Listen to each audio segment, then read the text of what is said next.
কুমিল্লার মুরাদনগরের ইউসুফনগর গ্রামে নিখোঁজের একদিন পর উদ্ধার করা হয়েছে মনির মিয়া নামের এক ব্যক্তির মরদেহ। মঙ্গলবার দুপুরে ছোট ভাইয়ের স্ত্রীর ঘরের মেঝে খুঁড়ে চটের বস্তায় মোড়ানো অবস্থায় তার মরদেহটি উদ্ধার করে পুলিশ।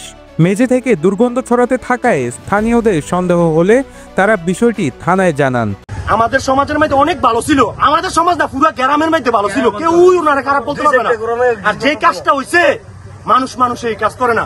আর যারা গণনা করছে আসামি যারা নিজাম হালিম, তারপরে ইব্রাহিমের মা এটার নাম কি সাইদা, তাদের জানি কঠোর বিচার হয়।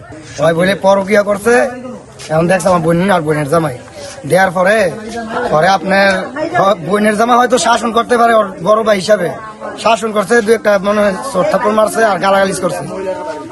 তো হ্যাঁ ঠিক করে দিছে, হয়তো দেখা দেবো, তুই দেখা দিব কইয়া এতদিনে গিয়া হ্যাঁ এই কামটা করছে। এতদিনে গিয়া ওই লোক দিয়া ওই যার লোকে পরকিয়া করে ওই ভাই ঘরে দিয়া মারাইছে। এর আগে সোমবার মনিরের নিখোঁজের বিষয়ে তার পরিবার মুরাদনগর থানায় একটি সাধারণ ডায়েরি করে। তথ্য পেয়ে পুলিশ ঘটনাস্থলে গিয়ে ঘরের মাটি খুঁড়ে মরদেহটি উদ্ধার করে এবং ময়নাতদন্তের জন্য কুমিল্লা মেডিকেল কলেজ হাসপাতালের মর্গে পাঠায়। আমার মায়াডারে বিয়ে আছে 16-17 বছর।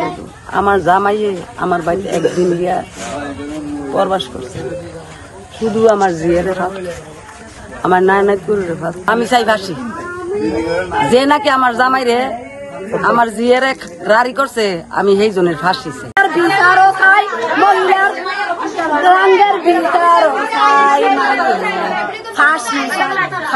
চাই। আমার মাথা ঠিক ঘটনার পরপরই এলাকায় চরম উত্তেজনা ছড়িয়ে পড়ে।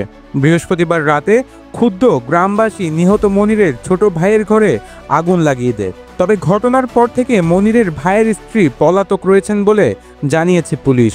এই ঘটনায় মুরাদনগর থানা পুলিশ তদন্ত শুরু করেছে। স্থানীয়রা দ্রুত অপরাধীদের গ্রেপ্তারের দাবি জানিয়েছেন। কুমিল্লা মুরাদনগর প্রতিনিধি নাদিমুল আল তানভীরের পাঠানো তথ্য ও ভিডিওচিত্রে নিউজ ডেস্ক, প্রতিদিনের কাগজ।